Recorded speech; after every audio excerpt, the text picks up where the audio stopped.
see a brighter flame. I was really excited when they said yes, and I was even more impressed when they said that they could change that engine over in just a matter of seconds. So we're already converted? Like, you're done? That's it. That was fast.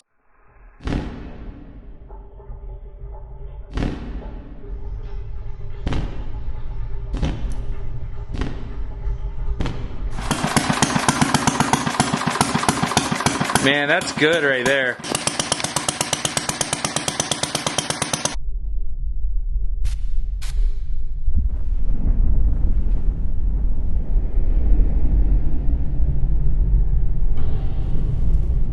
Okay, now that you know how an engine works, watch each of the 4 strokes and see if you can identify each one.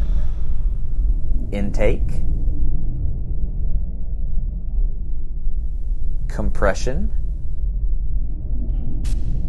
power, exhaust.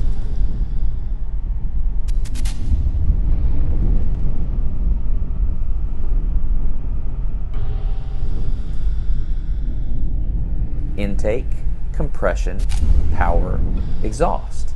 Now think about the engine in your car. All the explosions are synchronized together to make that one constant engine roaring sound. I think what I found really refreshing about making this video is you've got Everett, who's retired, and you got Mike and Bill, who later came in the shop and helped us out. These guys are totally different generations, but they're all working together because they absolutely love engines in like a completely unapologetic way. It's beautiful. Anyway, I'll leave links in the video description to all of their YouTube channels, and I would enjoy it if you would consider subscribing. They're small channels. That kind of thing would really help them out.